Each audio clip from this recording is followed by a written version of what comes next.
धीर्धैनं श्रवणपटे यतिवरा महावाक्यजनार्दन सच्चिदानन्दत्वं शरणं व्रजेश। यादवेन्द्रं दयादाता पुण्डरीक्षाशीरसागरशयनं कमलनयनं नमस्तुते नमामि श्रीहरि। धैर्य से जिसको धारण किया जाता है, कर्णपटुओं से जिनका पान किया जाता है, तो ऐसे सच्चिदानंद भगवान श्री यादवेंद्र सरकार को मैं नित्य ही चिंतन करता हूँ, नमन करता हूँ। जिनको नमन करने से मंगलादि मंगल तो हो ही जाते हैं, साथ ही में बहुत बड़ा बल मिलता है मनुष्यों को। राम रामेति रामेति रमे रामे मनोरमे सहस्रनाम तत्वतुल्य राम नाम वरानने। रामचंद्राय नमः, राम भद्राय नमः, राम रामाय नमः, राम शिवाय नमो नमः। श्री रामेश्वरम शरणम शरणम। क्यों प्रकाशमान सूरज से धरती पर है राम भगवान, मर्यादा पुरुषोत्तम देते भक्तों को वरदान। दानवता को करे समापन, मानवता का करे कल्याण, राम राज भारत में लाते। देखो अवधपति श्री राम, देहिक देविक भौतिक सारे ताप हटा देते हैं राम। क्या उनके अंदर विशेषता और बता रहे हैं वशिष्ठ भगवान। गुरु वशिष्ठ अपने शिष्यों का मार्गदर्शन कर रहे थे, अयोध्या वासियों का मार्गदर्शन कर रहे थे। तब वहां पर उस धर्म सभा में राम की विवेचनाएं कर रहे थे वशिष्ठ, विशेषताएं बता रहे थे कि हमारे शिष्य मर्यादा पुरुषोत्तम राम का गौरव क्या है और उस गौरव का गुणानुवाद कैसे करना चाहिए। अंधकार को हटाने के लिए राम सूर्य का प्रकाश है, तो इस मल मास में जब विजयदशमी पड़ रही हो, शनिवार का दिन हो, तो कर्म प्रदान विश्व करी राखा, और जैसे कर्म वैसे फल चाखा। गुरु वशिष्ठ कहते हैं योग वशिष्ठ में कि शनिदेव कर्मों के देवता हैं। मर्यादा पुरुषोत्तम राम की कुंडली में शनिदेव उच्च के थे, सभी ग्रह उच्च के थे। तो कर्मों में उच्चता थी, और तुला राशि के स्वामी शुक्र होते हैं। शुक्र भी उनकी राशि में उच्च के थे, मंगल भी उच्च का था। तो जब राम बनने के लिए हमें उच्चता को ग्रहण करना पड़ेगा। राम हमारी आत्मा है, और आत्मा की उच्चता उसके संस्कार है, उसका अनुभव है, उसकी अनुभूति है, और उस राम को हम हमारी आत्मा में बुला करके गौरवान्वित हो सकते हैं, गौरव को प्राप्त कर सकते हैं और हमारी संस्कृति को बदल सकते हैं और हमारे शरीर के दैहिक दैविक भौतिक ताप हटा सकते हैं। सन्नाटा मच गया कि गुरु करे शिष्य का बखाना और राम नाम का है गुण गाना। शनिवार दशमी रवि पावे और आगे सुफला एकादशी आवे। आगे सुफला एकादशी है। सफल होने के लिए हमें एक ही मार्ग पर चलना पड़ता है।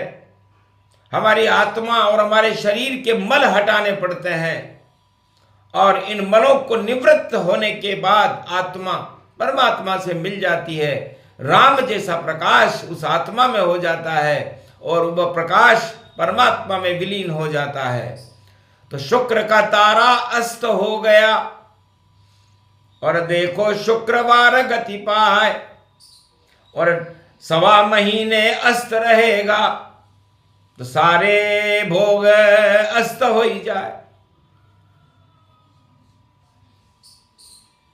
तो अब को आज हम एक जानकारी दे रहे हैं कि शुक्र का तारा अस्त होने का प्रभाव राजनीति पर ज्यादा पड़ता है, सत्ता पक्ष पर ज्यादा पड़ता है, राजाओं पर ज्यादा पड़ता है।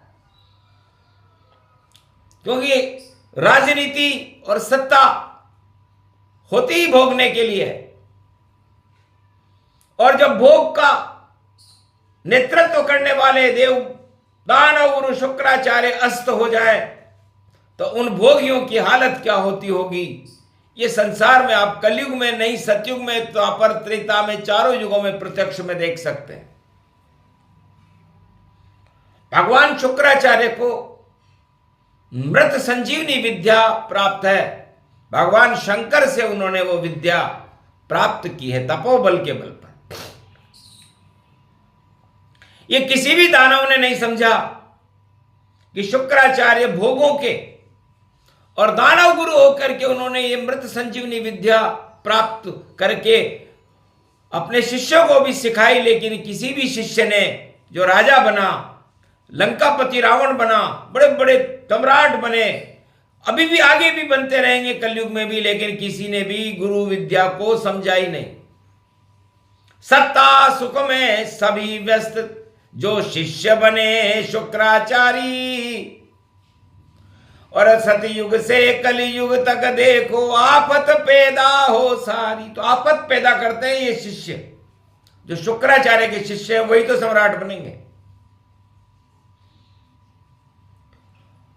तो शुक्राचार्य ने गोपनीय रखा मृत संजीवनी कि भैयाओ ये जो आप भोग देख रहे हो और जो भोग कर रहे हो ये तो मृत है और तुम्हें भी मृत्यु तुल्य अवस्था में पहुंचा देंगे।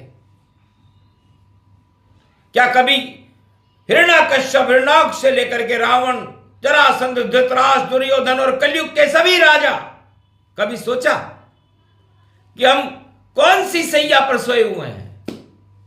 भगवान विष्णु शेष सैया पर सोए हुए हैं और सारे सम्राट सतयुग से कलयुग तक सत्ता की सैया पर शयन करते हैं। ये कांटों की सैया है और इस कांटों की सैया पर सो करके सारे राजा मृत हो जाते हैं, लेकिन वो इस मृत्यु को भी सुख का अनुभव मान रहे हैं। शुक्राचार्य उस धर्म सभा के अंदर अदृश्य रूप में विराजमान थे। देवगुरु बृहस्पति विराजमान थे, क्योंकि गुरु वशिष्ठ जब प्रवचन करते हैं तो उस धर्म सभा में अदृश्य और दृश्य संतों की भीड़ होती है, क्योंकि योग वशिष्ठ ही आत्मा को योग लगाने में सक्षम है। और भगवान राम को उन्होंने जो विद्याएं सिखाई, अल्पकाल विद्या सब आई, गुरु ग्रह पठन गए रे रघुराई, तो योग विद्या सिखाई थी। योग वह है जो वहां पर उत्पन्न किया जाए और उत्पन्न करके उससे विजय प्राप्त की जाए। तो मल मास में शुक्र का तारा कलयुग में अस्त हो गया। और संजीवनी क्या है? मृत संजीवनी विद्या। ये नहीं कि कोई मरने वाले को जिंदा कर दे, नहीं, कितनी गलत व्याख्याएं की गई हैं हमारे शास्त्राचार्यों द्वारा कि मृत संजीवनी का मतलब होता है कि मरा हुआ व्यक्ति जीवित हो जाए। नहीं, मृत संजीवनी का मतलब है कि पहले आप अपनी इच्छाओं को मृत करो। मृत्यु तुल्य भोग मृत्यु तुल्य है, मद मृत्यु तुल्य है। 8 प्रबल मदराज मद सब ही मृत्यु समान, और जितने राजा जितनी सत्ता सब ही हो शमशान। ये सब मृत्यु तुल्य है।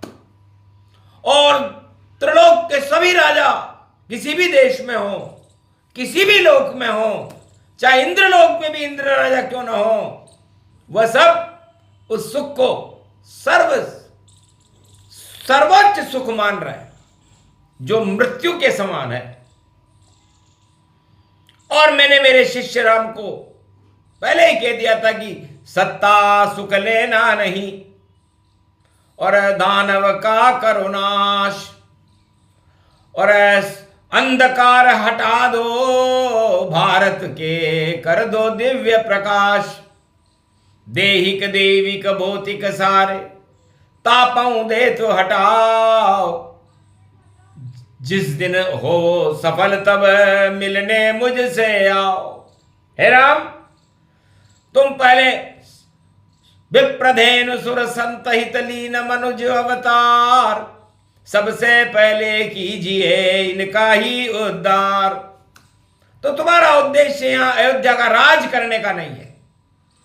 राम राज्य के लिए नहीं होता, राम तो कल्याण के लिए होता है। इसलिए जाओ और विप्रधेनु सुर संत हित इनका कल्याण करो, दानवता का नाश करो, अंधकार में प्रकाश करो, और दैहिक दैविक भौतिक तापों को नष्ट करो, और उसके बाद मुझसे मिलने आओ और उस राम राज्य को साकार करो भारत में।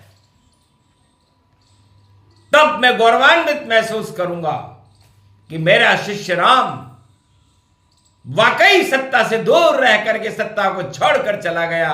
मुहूर्त तो मैं ही निकाल रहा हूं राज तिलक का, लेकिन मैं जानता हूं कि इस राज तिलक राम के नहीं भरत के होगा। इतनी शक्ति मुझ में है, योग वशिष्ठ है नाम, और मृत संजीवनी का दे रहे कलयुग में भी ज्ञान। तो संजीवनी वह है जो इन सभी भोगों को, 8 प्रबल राजमदों को मृत कर दे, और उसके बाद आत्मा में संजीवनी जीवन भर के अमृत भर दे, और वह अमृत सिया राम का अमृत हो, और उस अमृत पान करने के बाद आत्मा परमात्मा में चली जाए। उसे मृत संजीवनी कहते हैं। हे शुक्राचार्य के शिष्यों राजाओं, रावण, हिरण्यकश्यप, कंस, जरासंध, सारे राजाओं को, चाहे वो किसी भी युग का हो, चाहे वो शुक्राचार्य का परम शिष्य क्यों न हो, उस ज्ञान को सीखा ही नहीं किसी ने, और वह उस मृत्यु से ही, शेष शैया को, उस सत्ता को ही सुख मानने लगा। तो जितनी सत्ता जगत में, सब ही सब मृत हो, मरने के बाद तो आदमी और खाक रूप क्षय हो, शमशान में चला जाता। और जो इन भोगों को, 8 राजमदों का त्याग करके अपनी आत्मा में राम नाम का संजीवनी बूटी का पान कर लेता है, लक्ष्मण को भी जबरदस्ती कराया गया था। वीर गातनी लगी तो हनुमान जी अमृत पान लेकर के आए, संजीवनी बूटी। तब जाकर के लक्ष्मण बहुत घमंडी है, क्योंकि मन है, और मन लक्ष्मण को ही कहते हैं, और वो शेष जी का ही स्वरूप है जो फूंकारे मारते रहते हैं। उसी फूंकारों के मध्य में भगवान राम नारायण का स्वरूप है, शयन करते हैं और शांति का अनुभव करते हैं। तो उनकी शैया शेष शैया है। दुनिया में, पूरे त्रिलोक में कोई शैया ही नहीं जो शेष हो, सब अवशेष शैयाएं हैं जिन पे राजा राज करते हैं। और संजीवनी शैया तो शेष शैया है जहां नारायण राज करते हैं। तो आप अपनी आत्मा में, शुक्र का तारा अस्त हो गया, और नए वर्ष में 2026 में भी ये अस्थि रहेगा, और नया वर्ष जो अंग्रेजी वर्ष है वो शुक्र के अस्ताचल में ही उदय होगा। लेकिन 9 वर्ष में तो शुक्र का तारा उदय रहेगा, जब विक्रमी संवत 2083 का शुभारंभ होगा और राम का जन्म होगा। उसके बाद पुरुषोत्तम महीना पड़ेगा, सोमवती की दिवाली पड़ेगी, बड़े बड़े पर्व पड़ेंगे। तो सारे विश्व के राजाओं की शुक्र ने कर दी मस्ती बंद, अस्त हो गए शुक्राचार्य जी, सब राजाओं की बोलती बंद। तो सभी राजाओं की बोलती बंद हो गई कल से ही। अब सुफला एकादशी है।